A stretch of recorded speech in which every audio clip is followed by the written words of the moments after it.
we're gonna toss it across to Adam in just a moment. Adam is from Scythe, and Adam, I know we have some words here about what you're going to talk about. Let's see, BB, you got the bio and the words on Adam there. I do, and I'll just kind of skim through it to give you 15 minutes is not a lot of time. So Adam is with Scythe, who is one of our sponsors. So thank you, Adam, for making that happen. We are no so problem. glad to Happy have you. to. And as everyone I think knows, you have the best stickers ever, which are the ones that are on your shirt. Those are awesome. So you're VP of Product Management, where you lead product management, design, and quality assurance and all that kind of stuff. You used to do enterprise security and privacy solutions with encryption and a global scale and technical integration products and all kinds of things. So I don't want to take much of your time because 15 minutes is sweet. Thank you so much for coming and for helping with the sponsorship. All right, thank you. Take it away, Adam. Yeah, and could everybody see my slides before I could jump right in? Yes, we see your slides with the flag typo and everything. It's perfect. Yes, thank you. No, so we don't have a whole lot of time, so we'll just dive right in. But yes, so I'm Adam Mashinchi, and this is the Quickstart Guide to Insider Threats. And the alternate title here is obviously Your Adversary Within, and it's not a typo, it's a joke. Get it? Because you are the adversary. It's about insider threats, red team stuff, whatever. Okay. We already gave an intro to me. Again, I'm Adam Mashinchi. I do stuff with the Red Team Village, with Graycon, and with C2 Matrix, and the Scythe, and whatever. We only have a handful of minutes, so we'll go ahead and just dive right in. So, to preface, everything I'm about to talk about, the slides will be shared, but this is going to be a very, very high-level overview, very fast, hyper-generalized. But really the perspective, hopefully we'll walk away from, is how to think about insider threats from a red, blue, and purple team perspective. So I'm not going to be giving any sort of explicit commands or tools or any of those things. It's just a high-level overview and a way to think about some of these different aspects. So as an overview, I'm going to start with this whole thing about post-exploitation and how post-exploitation is really hypercritical. And that whole point of view and why we think that way. Then I'll talk about insider threats and end users and the complicated world that is from a threat emulation perspective. And then we'll think about the red team's perspective, becoming the internal adversary and testing things in that way, as well as the blue team's perspective on insider threats, and then the purple team opportunities for utilizing that, all the things we just talked about. So, without kind of dragging it out anymore, let's talk about the value of post-exploitation. And again, this is just one really cornerstone piece of the philosophy here about where's the value of time spent from like a red team or threat emulation perspective. And basically, if we believe the following three principles are true, this is why we're going to focus on post-exploitation here. So one, if it's not if, but when. So if we all agree that any organization can be compromised, it's just a matter of time. And two, we agree that there will always be new O days and N days and bugs in code and whatever. And three, social engineering will always work because humans are fallible and there's always going to be flaws in defensive systems and allow lists and this sort of thing. So if we believe those three principles to be true, well then post-exploitation can arguably be more important than testing for exploits. And this is going to become like why this is a bit of a cornerstone is going to become more clear in here in a bit. But for the sake of this conversation, we're going to say post-exploitation and performing engagements in a post-exploitation way is hypercritical. And really the idea, a good way to think about that, is that if you utilize post-exploitation, say you create some custom malware and you put that binary in the allow list and detonate it, and it's not caught during detonation because it's in the allow list, well, you're just running a scenario as if you're a 0 day at that point, because it's identical from a threat perspective of Chrome being compromised and beginning to do adversarial things. And so you can focus now not on the binary itself, as an example, as signature of that thing, but on the behaviors it runs after the fact. And that's the point of why we see post-exploitation and this whole O-Day principle. Anyway, let's talk about insider threats, because again, we don't have much time. So what are we thinking about when we think about insider threats? Well, in order to understand that, we have to think about just the user endpoint in an organization. This is a complete clarifier from a security perspective, because we all have a bajillion things that we plug into laptops, and there's lots of documentation about how people will give out their passwords for a candy bar, and the phishing always works. and that people plug in USB drives. I love this slide. This was from Black Hat a few years back, and they basically ran a test, and they're like, yep, 45% of keys phoned home, and then the next slide was like facepalm. But we know that it's hard to secure third-party vendors who are coming on site, and all these sorts of things. It's just really tricky to do. And so if this is the state of a user endpoint, kind of the largest area of compromise, that is another way to think about, like, well, what if these already vulnerable workstations now have malicious actors typing on them, right? And to be clear, endpoint usage is really tricky to monitor for, but it's also really tricky to emulate because, as it turns out, humans are really random. The kinds of baselines we set and behaviors we do, it's not really something you can emulate in a lab very easy. And so it's also tricky to keep an eye on what a given user is doing and what may be normal.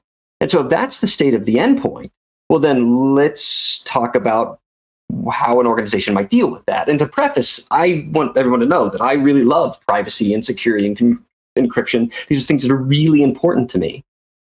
However, from an organization perspective, like, given that now is a really easy time to be insider threat, a lot of organizations are turning towards monitoring and like higher monitorware on the endpoints and that sort of thing. And this is made infinitely more difficult for a lot of organizations now because of COVID, right? Everybody's work from home, and so these work laptops are now sitting in everyone's living room. So it's even more tricky to kind of monitor their behavior, especially if VPNs aren't set up and all these sorts of things.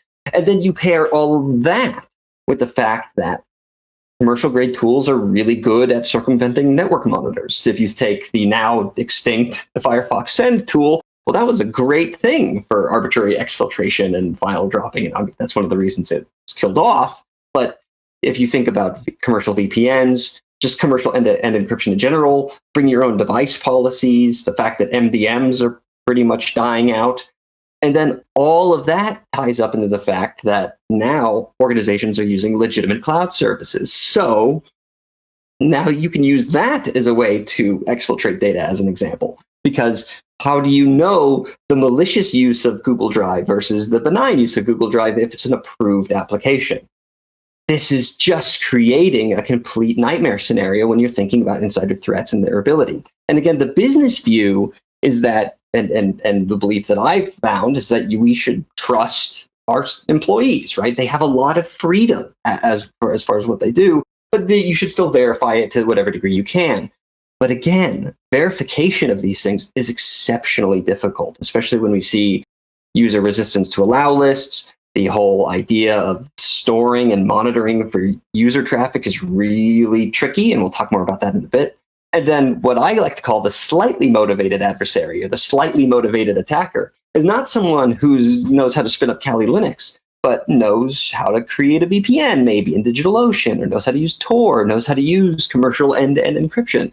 That's someone who's slightly motivated and who kind of wants to circumvent whatever block there may be, your network monitor. And when you start to think about that as your threat model, we wind up in some pretty weird scenarios. So given all that landscape where we talked about the kinds of things malicious users could do and the way it's tricky to monitor them and all that stuff, well, as a red team, what perspective does that give us? Well, the good news, depending on the perspective, is that the red team can use all of those principles to create their red teaming engagements. And all of this stuff that we just talked about, because it's post-exploitation, because it's about running on the user's workstation as is, again, no exploitation required, well, they can all just run in the user space. So now we can change our perspective to, as a red teamer, what can the user already do if they're slightly motivated? And then how can I, with my industry knowledge, maybe weaponize that to a certain degree to test those for that emulation of threats? And I love this tweet from Justin, which is prophetic because it was from earlier this week. You know, as enterprises are adopting all these cloud models, like why don't we see more implants that exfil stuff from GitHub and Box and OneDrive and like C2 over valid cloud services? Again, how would you notice that kind of behavior if you're monitoring an enterprise and even you have an allow list going, right? Because now this is using a valid thing and invalid way, if you will. You know, the sharing of a Google Drive doc now creates corporate exfil events. And I think it's really important to note that all of this context from a red team perspective is about adversary emulation, not necessarily like penetration testing proper. And I've got the images here. It's about trying to find the weaknesses in the door and help the organization fix it and have that repeatable and be performed over and over again. It's not just about like kicking the door in and saying, here are the weaknesses, good luck, I'll see you next year. Right, and getting into that mindset of adversary emulation, that repeatable, testing exfiltration, testing heartbeat, testing to see what other kinds of threat actors are doing and what the team may notice. That's the perspective here. It's about fixing the door together, not just showing that it's broken. And so the goals for the red team, from the adversary and the internal threat actor perspective, is identifying the crown jewel assets of whatever the insider threat might want to be doing or stealing or otherwise. Then identifying the explicit techniques that might be utilized to achieve that. And by techniques, I mean not the explicit like commands that might be used, because those probably should be changed occasionally, right? It's not like flagging for the one like specific example that was given in MITRE ATT&CK ID, whatever. It's about thinking of the technique as a whole, all the different methods that the user might achieve to do that goal. So you define those techniques, and then you define how to repeat those tests over and over and over and over again. And that allows you to create a scenario where you're able to shore up these defenses and test them again and again. And having that replication is really important when it comes to trying to fix these doors altogether. So let's talk about it now from the blue team's perspective. And I really feel for blue teams and network monitors and network defenders. This is crazy, right? Just trying to establish normal in the modern enterprise or organization is bonkers. And I use this image here from Where's Waldo? Waldo is kind of a unique character that you got to find this person wearing stripes and like that's a thing. But have you ever noticed all the weird stuff happening in the background of these Waldo pictures? Like in this one, what is it? This guy's on a top hat riding the octopus. Like there's just bonkers stuff happening all around. And even though you're looking for Waldo, there's all this other chaos and weird stuff happening. That's the modern enterprise from a network perspective, And yes, like that is weird and humans are random and we go to all sorts of sites and whatever. But finding a baseline of normal and normal user behavior, though tricky, can absolutely be done as long as it's iterative, right? For example, people with HR workstations, do they ever need to interact with PowerShell manually? I don't know, but that's something that you could easily baseline based on an evaluation. And so figuring out that signal to noise ratio is really tricky for a blue team, but hypercritical to piece out what is normal and abnormal behavior. And it's easy to see all these threat intel reports and be like, oh, we have to be able to monitor it for APT, whatever. But it's really important to slow down and say, okay, well, what would a disgruntled staffer do if they wanted to harm us in an afternoon, right? That sort of thing. So focusing on those sorts of scenarios is really critical from a blue team perspective. But it's also it's very difficult if you want to go after weird APT threats, because if you look at the log monitoring, right, or network monitoring for beacons, well, the state of the industry says if there's a heartbeat beacon every 5 seconds, a network monitor could probably catch that with a reasonable amount of logs. But as soon as you start to increase those beacons, it becomes more and more difficult. The storage required, the computing required to notice those beacons and do the math on them becomes just so much more difficult. And at a certain point, there's a bounds where it just costs too much to store that many logs for that amount of data. And so, if you say that a 30-minute beacon that's longer than 30 minutes is outside of scope, although it may not feel good to do that, it may be important from a business perspective, right? And so keeping that in mind, the data gathering and analysis can be really tricky. And of course, there's all these breach and attack simulation tools that allow you to do agent-based things and repeatable scenarios. These things are really good from a controls validation perspective. And so that's why we've seen an adoption of blue teams doing this. However, a lot of these things are really threat intel driven, and they're just replay PCAPs or do known signature traffic or hit known domains, which is good from a controls validation and regression testing and unit testing perspective, but maybe not so good from a flexibility and customization perspective. And so there are pros and cons to these as well. And then finally, and I know this slide gets thrown around a lot, but blue teams should be wary of tools that use AI or machine learning, right? And I love this quote: if it's written in Python, it's probably machine learning. If it's written in PowerPoint, it's probably AI. These things are not a silver bullet and should not be treated as such when it comes to defending a network. Okay, so we just have a few more minutes before we wrap up. So let's bring it all together and talk about the purple team perspective as the red team's emulating insider threats and the blue team's trying to learn how to baseline those things. I highly recommend teams, regardless if you have like formal purple team engagements or anything, but for attackers and defenders to do what I call the joint risk and priority assessment. This is an evaluation as an organization to determine, well, what kinds of things do we consider the most harmful, but also the easiest to catch? And maybe those are the things we prioritize first from a purple team engagement. So for example, it might be easy to detect if someone's exfiltrating a terabyte of data inside of an hour, and maybe start that as a baseline and see if you can find that. And then work your way towards the more crazy stuff of like exfilling 1 meg a week, right? Like working your way towards that based on a corporate or organization prioritization is really critical. So that's my recommendations there. To summarize, employees are the best hackers. And so, tread carefully if they ever become slightly motivated adversaries. Red team should run scenarios as if those valid endpoints are being used maliciously. We talked about a few ways to do that. Blue team needs to baseline and shore up those fundamentals. And then together, the teams need to prioritize and perform those engagements over and over and over again. And with that, that's the end. And I think we came in right on the mark there, hopefully. Very well done. Nicely timed. I'm saying, look at that, Adam. Just nailed it right to the, you're within 1 minute. We'll give you that. So Very nice. Good talk. Good stuff. Insider threats. Man, that's the scary thing, right? The people who are allowed to be there doing sneaky things, that's rough. Mm-hmm.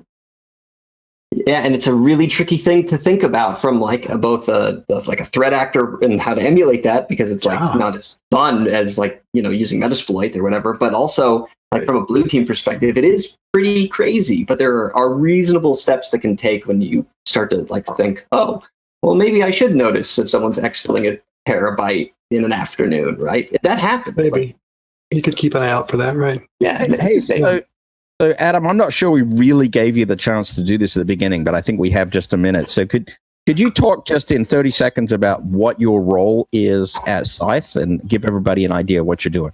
Yeah, sure. So Scythe is a platform that does threat emulation. It's basically a web interface that makes custom malware to perform these kinds of threat emulation stuff. And my role at Scythe, so I'm the VP of product management, which means I oversee the product roadmap for all the portfolio, the strategic partnerships and technical integrations, the engineering roadmap, and the kinds of things that are prioritized there, and basically guiding the product to make sure it's still useful for customers and the industry as a whole.